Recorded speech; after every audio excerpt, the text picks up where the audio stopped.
लोग अब electricity chapter में टॉपिक को पढ़ेंगे। रेसिस्टिविटी पढ़ लिए, तो रेसिस्टिविटी के आधार पे ही हम लोग जो है डिसाइड करते हैं, कुछ सर्टेन अप्लाइंसेस को हम लोग यूज करते हैं। ठीक है, तो उन अप्लाइंसेस में बहुत सारा रेसिस्टर है, हाँ, जिसका भी नाम हमने लिखा है यहाँ पर। इलेक्ट्रिक आयरन, टोस्टर, इलेक्ट्रिक केटली, रूम हीटर, वाटर हीटर जिसको हम लोग गीजर भी बोलते हैं, और बाल सुखाने के लिए हेयर ड्रायर, इलेक्ट्रिक आयरन कपड़ा प्रेस करते हैं, टोस्टर जिसमें ब्रेड को हम लोग पकाते हैं, ब्रेड पावरोटी जिसको बोलते हैं, उसको हम लोग जो है रोस्ट करते हैं इसमें। इलेक्ट्रिक केटली है जिसमें जो है हम लोग पानी वगैरह गर्म करके पीते हैं ठंडा के मौसम में। रूम हीटर है, रूम को गर्म करने के लिए। वाटर हीटर है, गीजर जो बाथरूम में लगाते हैं ठंडे के मौसम में गर्म पानी के लिए। ठीक है, तो ये सब चीज़ जो बनता है ये कोई कंडक्टर से नहीं बनता है। ये सब चीज़ किससे बनता है? रेसिस्टर से बनता है। रेसिस्टर जनरली क्या होता है? अलॉय होता है। रेसिस्टर जनरली क्या होता है? अलॉय होता है। ये सारे चीज़ को बनाने के लिए जो सबसे ज़्यादा जो यूज होता है उसका नाम है मैंगनीज। ठीक है ना, MANGANIS, मैंगनीज। ठीक है, ये क्या चीज़ से बनता है? कॉपर से, मैग्नीज से और निकेल से। ठीक है, दूसरा नाम आता है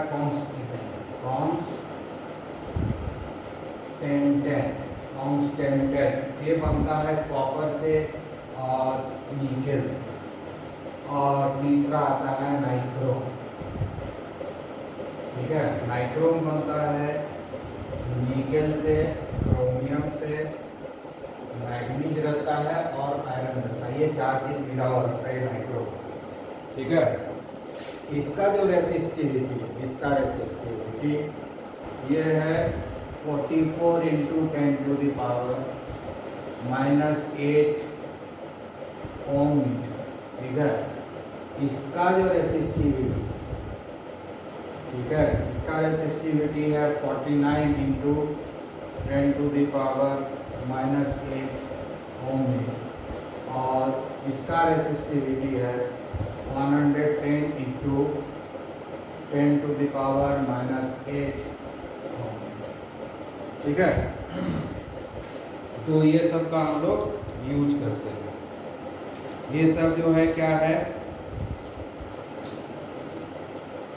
तो इसका सबसे ज़्यादा जो है रेसिस्टिविटी इसका है, इसलिए सबसे ज़्यादा हीट एनर्जी जिसमें चाहिए उसमें हम लोग यूज करते हैं नाइक्रोम का। जिसमें कम हीट एनर्जी चाहिए उसमें मैंगनीज और कॉन्स्टेंट का यूज करते हैं। ठीक है, तो जैसे हम लोग को ये बनाते हैं, ये इलेक्ट्रिक आयरन है, इसमें हीट एनर्जी ज़्यादा चाहिए। और हीटर देखे हम पुराना वाला हीटर जिसमें कॉइल लगा रहता है, उसमें भी नाइक्रोम का वायर यूज होता है। तो इसका यूज मेनली जो है जहाँ हीटिंग ज़्यादा चाहिए वहाँ पर इसका यूज होता है। और ये दोनों का यूज होता है बाकी चीज़ के लिए। वाटर हीटर में भी नाइक्रोम का यूज होता है। अब जैसे इलेक्ट्रिक केटली है, रूम हीटर है, हेयर ड्रायर है, वो सब में ये दोनों का यूज होता है। क्योंकि इसका रेसिस्टेंस कम है, उस जगह कम हीटिंग एनर्जी चाहिए। खाना बनाने के लिए हीट एनर्जी ज़्यादा चाहिए, है कि नहीं? तो इसीलिए उसमें नाइक्रोम का यूज होता है इलेक्ट्रिक हीटर में। ठीक है, इलेक्ट्रिक आयरन जिसमें प्रेस करते हैं उसमें भी हीट एनर्जी ज़्यादा चाहिए। ठीक है, इसलिए उसमें भी नाइक्रोम का यूज होता है। तो ज़्यादातर हीटर में हम लोग नाइक्रोम का यूज करते हैं। ये दोनों अलॉय का, ये तीनों क्या है? अलॉय है। ठीक है ना, अलॉय है। अलॉय का जो रेसिस्टिविटी होता है वेरी वेरी हाई होता है। अलॉय का रेसिस्टिविटी वेरी वेरी हाई होता है। वेरी हाई होने के कारण क्या होता है? हीट एनर्जी प्रोड्यूस करता है, बहुत ज़्यादा हीट एनर्जी प्रोड्यूस करता है, इसलिए इसका हीटिंग एलिमेंट के रूप में यूज होता है। दूसरा कारण ये है कि ये जो तीनों चीज़ है, जैसे कि कोई भी कंडक्टर है, अगर उसको हम हीट करके रेड हॉट कर देंगे तो ऑक्सीजन से रिएक्ट कर जाएगा। लेकिन ये जो अलॉय है, ये तीनों का कैपेसिटी क्या है? जैसे कि बल्ब में है ना, बल्ब में टंगस्टन का यूज करते हैं। तो बल्ब को में जो टंगस्टन यूज होता है, तो बल्ब को इनर्ट कंडीशन में रखा जाता है, उसके अंदर ये जो है इनर्ट गैसेस को भर देते हैं या वैक्यूम रखते हैं। क्यों रखते हैं? क्योंकि जब वो उसके अंदर जो वो वायर है, जो फिलामेंट है बल्ब के अंदर टंगस्टन का, और जब रेड हॉट हो जाता है तो वो ऑक्सीजन से रिएक्ट कर जाता है और टंगस्टन ऑक्साइड में बदल जाता है, तो बल्ब फ्यूज कर जाता है।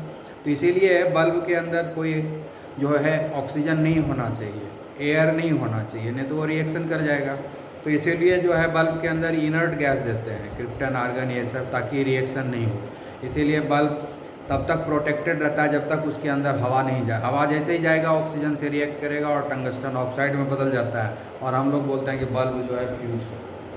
ठीक है, इसीलिए उसको ओपन में नहीं रखते। इसीलिए क्या होता है कि टंगस्टन को हम ओपन में नहीं रखते, क्योंकि लाइट एनर्जी बहुत ज़्यादा देता है, इसी कारण उसको हम बल्ब में यूज करते हैं। लेकिन अगर खुला में रखेंगे तो वो तो रिएक्ट कर जाएगा ऑक्सीजन से रेड हॉट होने के बाद, तो इसलिए उसको ओपन नहीं रखते हैं, उसको एक वैक्यूम कंडीशन में रखते हैं। इसलिए शीशा के अंदर उसको बंद कर देते हैं वैक्यूम कंडीशन में, या उसके अंदर जो है हम क्या करते हैं कि इनर्ट गैस भर देते हैं, तो टंगस्टन। लेकिन ये तीनों चीज़, ये सब जो सामान है, इसमें जो हम लोग लगाएंगे हीटिंग एलिमेंट, वो तो ओपन रहेगा, खुला रहेगा, उसको एयर के कांटेक्ट में रहेगा, और एयर के कांटेक्ट में रहेगा तो अगर वहाँ पर हम यूज करें टंगस्टन का तो क्या होगा? वो तो फ्यूज कर जाएगा, तुरंत ही जल जाएगा, फ्यूज कर जाएगा, क्योंकि टंगस्टन ऑक्साइड में बदल जाएगा। इसलिए टंगस्टन का यूज नहीं कर सकते हैं सब। ठीक है, ये सब का क्या खूबी है, ये जो अलॉय है इसका क्या खूबी है? एक तो रेसिस्टिविटी बहुत ज़्यादा बढ़ जाता है अलॉय बनाने के बाद, तो हीट एनर्जी काफ़ी ज़्यादा प्रोड्यूस करता है।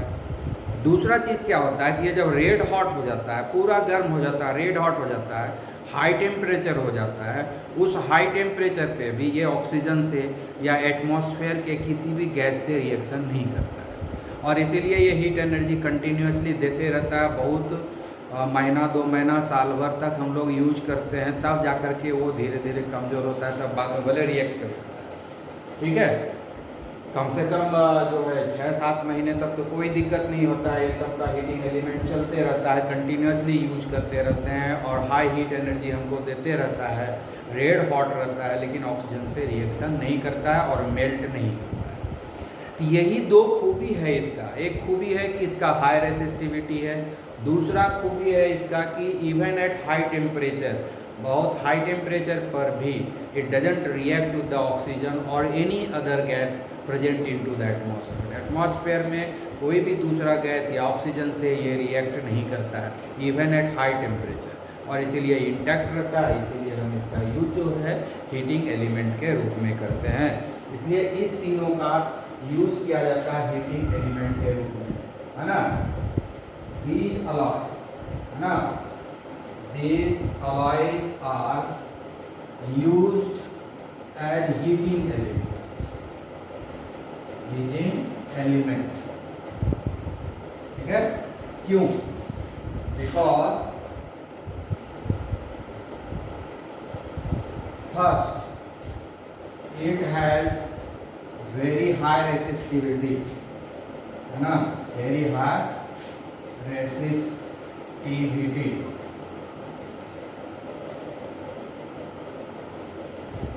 ठीक है, very high resistivity and produces high heat energy, ठीक है। सेकेंड कारण है कि even at high temperature it does not react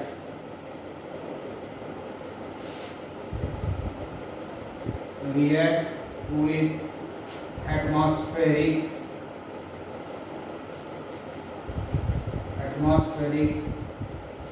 gases, ठीक है ना।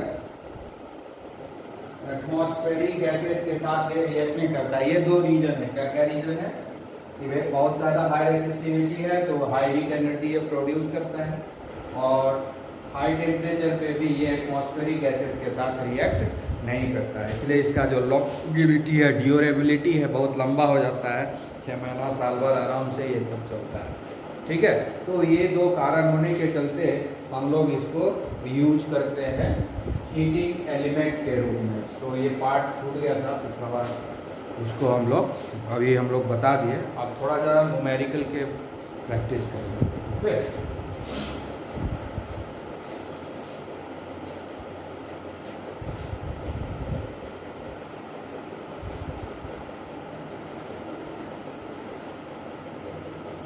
हम लोग रेसिस्टिविटी की पढ़ाई कर चुके हैं। तो रेसिस्टिविटी के आधार पर ही कुछ क्वेश्चन है।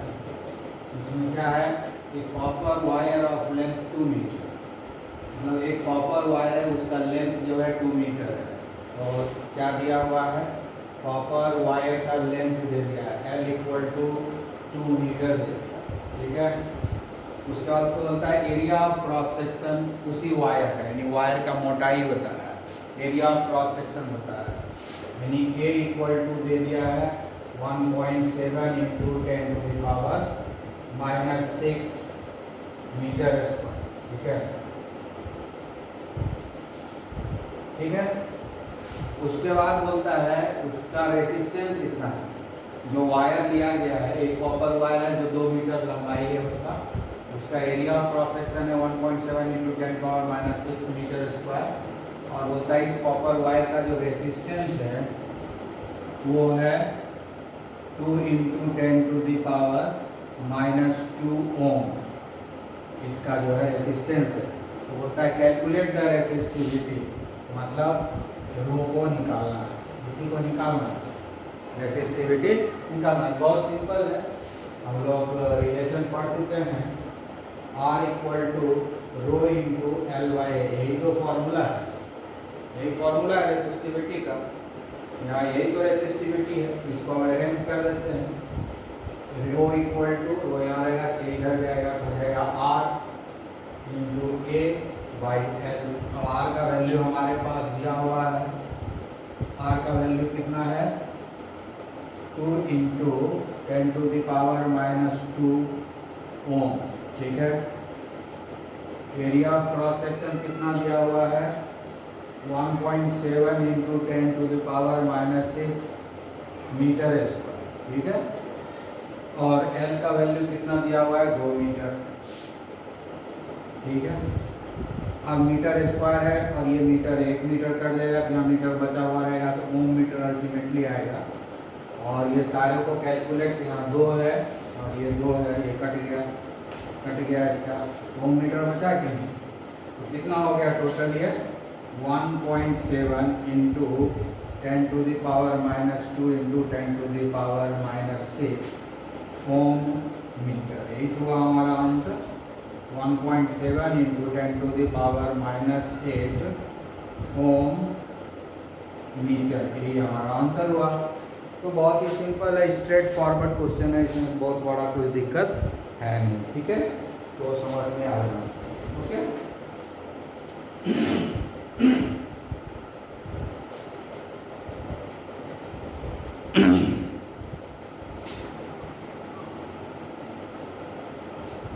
ये दूसरा एक क्वेश्चन है। ठीक है, इसमें भी जो वायर है वो कॉपर का ही है, कॉपर का वायर लिया गया है और उस कॉपर का डायमीटर जो है 0.5 मीटर। ठीक है, तो डायमीटर कितना है, D = वायर का 0.5 मिलीमीटर।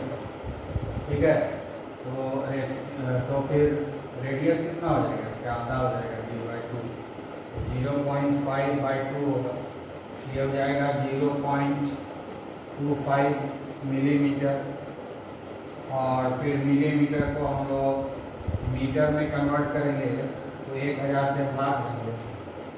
ठीक है, तो फाइनली क्या होगा 0.25 ×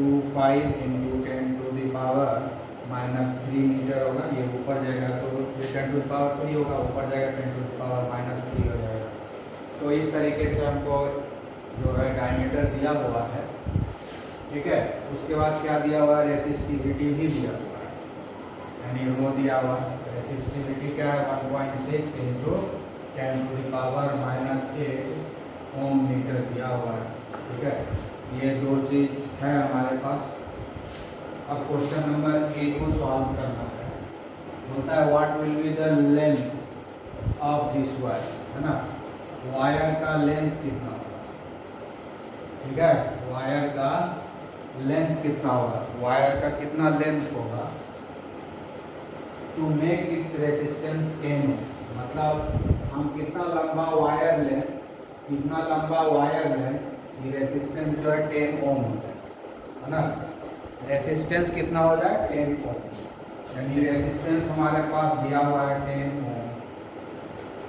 ठीक है, यानी कितना लंबा वायर लें कि रेसिस्टेंस जो है 10 ओम होगा, यानी L का वैल्यू निकालना है।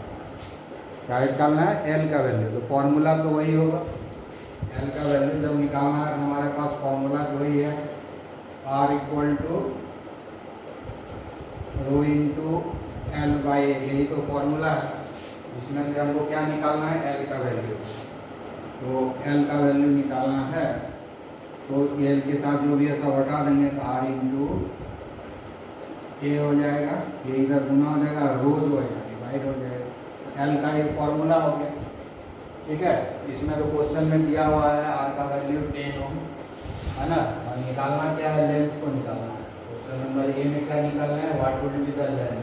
इसलिए लेंथ का फॉर्मूला हम निकाले, लेंथ निकालना है ना, L को निकालना है। ठीक है, और 10 ओम दिया हुआ है और निकालना क्या है, L निकालना है। ये L निकाल लिए, तो इसमें हमको R का वैल्यू चाहिए जो दिया हुआ है, A का वैल्यू चाहिए और रो का भी वैल्यू दिया हुआ है। A का वैल्यू दिया हुआ नहीं है तो A का वैल्यू हमको निकालना पड़ेगा, क्योंकि एक एरिया ऑफ क्रॉस सेक्शन चाहिए। तो एरिया ऑफ क्रॉस सेक्शन निकालने के लिए हमको एक फॉर्मूला का यूज करना पड़ता है। ठीक है ना, एरिया ऑफ क्रॉस सेक्शन निकालने के लिए कौन सा फॉर्मूला है, वो πr²। ठीक है, तो पढ़ा चुके हैं। तो हो गया R × πr² बाय, है ना, फॉर्मूला हो गया। पाई का वैल्यू मालूम नहीं है, 3.14 होता है। R का वैल्यू हम लोग अभी यहाँ निकाल लिए हैं, 0.25 × 10⁻³ मीटर निकाल चुके हैं। रो का वैल्यू दिया हुआ है 1.6 × 10⁻8 ओम मीटर। ये सारे वैल्यू को जब हम पुट कर देंगे तो L का वैल्यू निकल जाएगा। ठीक है, तो देयरफॉर L = R का वैल्यू कितना है, 10 ओम है। पाई का वैल्यू कितना होता है, 3.14 होता है। और R का वैल्यू कितना है, 0.25 × 10⁻³ मीटर है।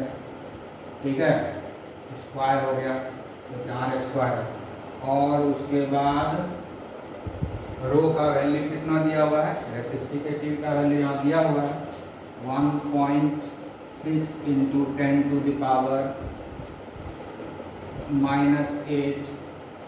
ओम मीटर। ठीक है, सारे को हम लोग कैलकुलेट करेंगे तो अल्टीमेटली हमारे पास रिजल्ट आ जाएगा। तो आगे का कैलकुलेशन करना जो है आपका काम है, हम डायरेक्ट जो है आंसर लिखेंगे। ठीक है, सारा कैलकुलेशन आप कर लेंगे, ठीक ना। तो ये कैलकुलेट करके आएगा, L का वैल्यू 122.1964/16। ठीक है, ये आएगा 1964/16।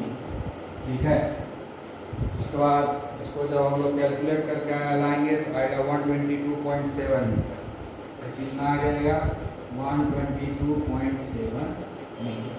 ये हो गया आपका आंसर। एक आंसर हो गया, what will be the length. Length हमको मिल गया कि कितना बड़ा तार लेना है, यानी अगर हम 122.7 मीटर लंबा तार लेंगे, अगर हम 122.7 मीटर लंबा तार लेंगे तो उसका रेसिस्टेंस जो है 10 ओम के बराबर हो जाएगा। ठीक है ना, तो 10 ओम रेसिस्टेंस लाने के लिए कितना लंबा तार लेंगे हम, 122.7 मीटर। यही आपका आंसर होगा। ठीक है, अब सेकेंड क्वेश्चन है, how much does the resistance change if the diameter is doubled. Second question है कि अगर डायमीटर को डबल कर दिया जाए, how much does the resistance change, तो रेसिस्टेंस में चेंज कितना होगा। इसमें कोई बहुत ज़्यादा डेटा की ज़रूरत नहीं है। तो पहला रेसिस्टेंस का फॉर्मूला क्या है, रो इंटू एल बाई ए, ठीक है। अब दूसरा रेसिस्टेंस मान लेंगे R1, है ना। हाउ मच क्या है, कितना चेंज हो रहा है रेसिस्टेंस में, ये पता करना है। तो पहला रेसिस्टेंस हमारा क्या है, R equal to rho into L by A. आप बोल रहे हैं कि नहीं, जो डायमीटर है ना उसको आप डबल कीजिए। How resistance change if the diameter is double, diameter जो है बदल गया है ना। डायमीटर अब बदल गया है, डायमीटर भी, तो डायमीटर बदलेगा तो क्या होगा, rho into L by A है ना ये, तो इसका फॉर्मूला क्या हो जाएगा, rho into L by pi d by 2 square, यही तो फॉर्मूला है ना। अब यहाँ पर फॉर्मूला क्या हो जाएगा, रो इंटू एल बाई ए। अब ये जो एरिया क्रॉस सेक्शन बदल में जाएगा, A1 हो जाएगा, क्योंकि डायमीटर बदल गया है तो एरिया क्रॉस सेक्शन भी बदल जाएगा। तो रो हो गया L बाई A1, A1 क्या हो गया, पाई D1 बाई 2, है ना, स्क्वायर, ठीक है। अब देखो, तो D1 क्या हो गया, डबल कर दिया। पहला डायमीटर कितना था, D था, अब डायमीटर हो गया D बाई 2, है ना। डायमीटर क्या हो गया, डायमीटर डबल कर दिया गया, यानी D1 जो है D1 equal to 2D, diameter को डबल कर दिया गया है, D1 equal to 2D, D1 equal to 2D, ठीक है। या ये तुमको कंफ्यूजन हो रहा है तो उसको और हम सिंपल बना देते हैं, ठीक है। और सिंपल बनाने के पहले इसको हम सॉल्व कर देते हैं। ये चला जाएगा ऊपर, ये 2×4 ऊपर जाएगा, ठीक है। हो जाएगा 4 into rho into L by pi D square, ठीक है। अब जो है ये तो हुआ पहला केस। अब न्यू केस जो आ रहा है, न्यू केस क्या हो गया, रेसिस्टेंस चेंज हो गया। न्यू केस में रेसिस्टेंस हो गया R1, ठीक है, और डायमीटर जो हो गया, ठीक है। डायमीटर पहले था कितना, D था, अब हो गया 2D। डायमीटर अब कितना हो गया, 2D, डबल हो गया ना। क्वेश्चन में बोल रहा है कि डायमीटर को आप डबल कर दो, तो पहले डायमीटर कितना था, D था, अब डायमीटर हो गया 2D, डबल करना है तो 2D लिखना होगा, ठीक है। तो therefore R1 equal to 4 into rho into L by D है यहाँ, तब 2D भी दिखाना होगा, पाई 2D, क्योंकि डायमीटर को डबल कर दिया गया न्यू केस में। नया जो केस बना उसमें रेसिस्टेंस R1 हो गया और डायमीटर जो है डबल हो गया, ठीक है। अब यहाँ 2×4 हो जाएगा, 4×4 कट जाएगा ना। अब देखते हैं कि क्या होता है, काटेंगे नहीं, काटने से समस्या आ रही है तो काटेंगे, ठीक है। अगर नहीं है मिटा दो इसको। तो अब यहाँ क्या आएगा, कैलकुलेट होकर के R1 equal to 4 row L लिख देते हैं, 4 रो L बाय, ये 2×4 को बाहर कर देते हैं, 4 पाई D स्क्वायर, ठीक है, यही हो गया। अब देखो 4 रो L पाई D स्क्वायर को क्या लिख सकते हैं, रेसिस्टेंस R लिख सकते हैं ना। तो ये पूरा हो गया R हमारा, तो क्या हो गया, R1 equal to R bye 4, ठीक है, R1 बाय 4। यानी अगर हम डायमीटर को डबल करेंगे तो रेसिस्टेंस घट के 1/4 हो जाएगा, है ना। यानी डायमीटर को डबल करेंगे तो रेसिस्टेंस घट के हो जाएगा 1/4, ठीक है। यानी क्या हो गया, ये 1/4 इंटू R, 1/4 हो जाएगा। क्या चेंज होगा, how much does the resistance changes, तो रेसिस्टेंस में चेंज कितना आया, डायमीटर को डबल करने से how much does the resistance changes if the diameter is double, diameter को जब हम डबल किए तो रेसिस्टेंस जो हो गया 1/4 हो गया, पहले R था अब R/4, पहले R था अब R/4 हो गया, यानी 1/4 हो गया, बहुत ही घट गया, है ना। यानी 1 रुपया जो है 4 आना हो गया, है ना। पहले रेसिस्टेंस अगर 1 रुपया था तो अब क्या हो गया 4 आना, है ना। अगर रेसिस्टेंस पहले 100 पैसा था तो अब कितना हो गया 25 पैसा, ये हो गया 1/4 हो गया रेसिस्टेंस, ठीक है। ओके,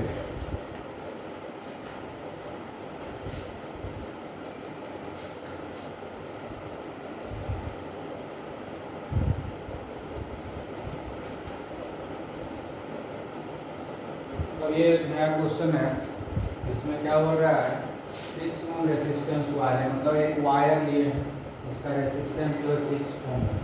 तो पहला केस लेते हैं, फर्स्ट केस, ठीक है ना। तो फर्स्ट केस में जो है वायर ले लिए, कितना लंबा वायर, मान लेते हैं कि ये वायर जो है और इसका जो लेंथ है वो L, ये वायर है, ठीक है। इसका लेंथ जो है L है, लेंथ इक्वल टू L हो गया, और रेसिस्टेंस इक्वल टू हो गया 6 ओम, है ना। रेसिस्टेंस जो है 6 ohm is doubled up by folding, calculate the new resistance of the wire, ठीक है। तो बोलता है कि इसको हम लोग फोल्ड करेंगे, मोड़ देंगे, इसको क्या करेंगे हम मोड़ देंगे, यानी सेकंड केस में जाएंगे। लेंथ L हो गया और इसका एरिया ऑफ क्रॉस सेक्शन, तो मान लेते हैं ये A, area of cross section जो है A, यही 3 चीज रहता है। और रेसिस्टिविटी तो बदलता नहीं है किसी वायर का, क्योंकि वो तो मटेरियल के ऊपर डिपेंड करता है, तो वो फोल्ड करो चाहे कुछ करो। अब क्या कर रहा है सेकंड केस में, क्या कर रहा है कि ये रेसिस्टेंस ऑफ वायर है उसको डबल्ड अप मतलब डबल बाय फोल्डिंग, मोड़ के डबल कर, है ना। जैसे कि ये वायर है ना, ये वायर है, मान लो कि ये वायर है, इसको फोल्ड करके डबल करेंगे तो क्या करेंगे, इसे मोड़ देंगे, हो गया डबल, ठीक है ना। हाँ, ये वायर है ना, ये वायर है, इतना लंबा वायर है। अब इस वायर को बोल रहा है कि इसको डबल कर दो, फोल्ड करके, है ना, फोल्ड करके डबल, तो इसको आधा बीच से मोड़ेंगे तब ना डबल होगा। इस देखो मोड़ दिए, ये हो गया डबल डब, इसी को बोलते हैं double dub, by folding, double dub हो गया। उसी तरह से इस वायर, ये वायर है, इसका लंबाई L है, तो इसको हम लोग डबल करेंगे, ठीक है ना। डबल का मतलब क्या हो गया, आधा यहाँ बीच से मोड़ देंगे, तो डबल डब किए, जैसे ये, हाँ, अब यहाँ से ऐसे मोड़ेंगे तो ये मोटा हो जाएगा कि नहीं, यहाँ से हम वायर को मोड़ दिए, ठीक है, हो गया आधा। तो पहले लंबाई L था, अब यहाँ बीच से हम ऐसे मोड़ दिए, ठीक है ना। तो अब लेंथ कितना हो गया, लेंथ तो आधा हो गया, पहले L था अब L/2 हो गया। दूसरा चीज क्या हुआ, इसको ऐसे जब मोड़ दिए तो ये मोटा हो गया, मोटा हो गया ना, इसको ऐसे करके ऐसे है, अब ऐसे कर दिया तो मोटा हो गया। यहाँ से लेके यहाँ तक का लंबाई है, यहाँ से यहाँ तक लंबाई है, ये लंबाई है, जब मोड़ दिया ऐसे तो आधा हो गया लंबाई, इतने रह गया लंबाई मोड़ दिए तो। लेकिन जब इसको हम ऐसे मोड़े, ये देखो मोटाई हो गया डबल, तो मोटाई हो गया डबल, यानी area of cross section double हो गया। एरिया ऑफ क्रॉस सेक्शन क्या हो गया, डबल हो गया, 2A हो गया, area of cross section double हो गया, मोड़ने से area of cross section double हो गया।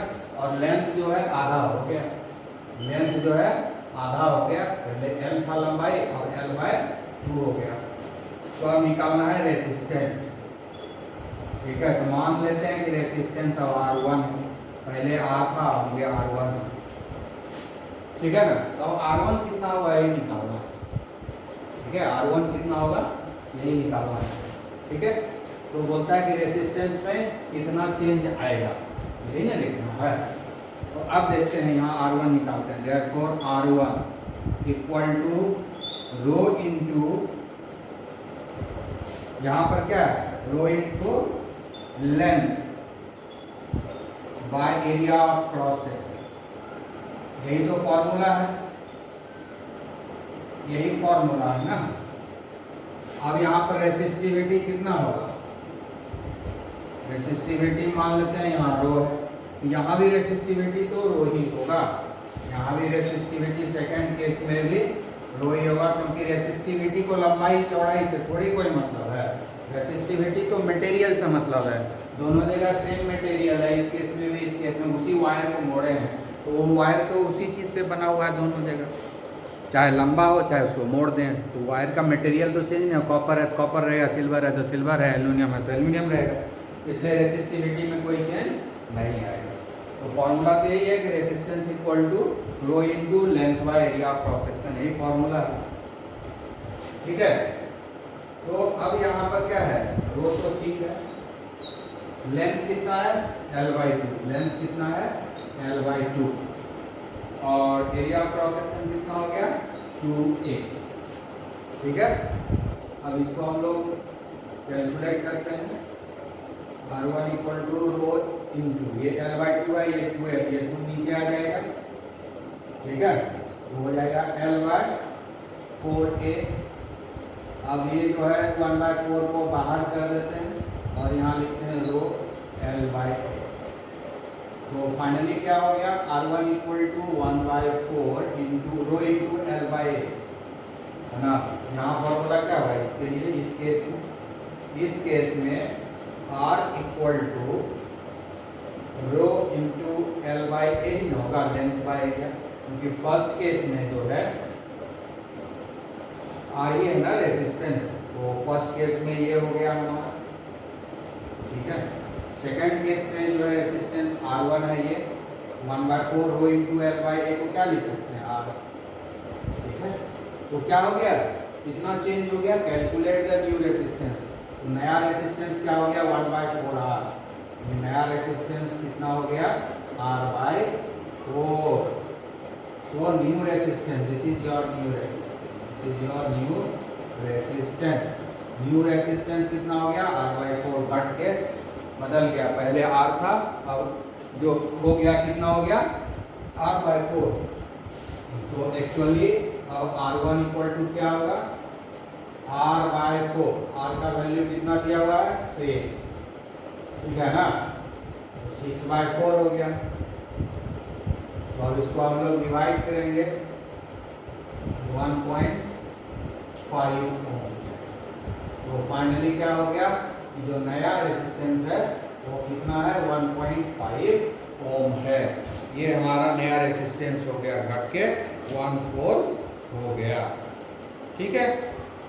तो इस तरीके से हम लोग कुछ न्यूमेरिकल जो है प्रैक्टिस कर लिए, ठीक है, ओके। अब आगे हम लोग दूसरे दिन सीखेंगे, ओके बाय।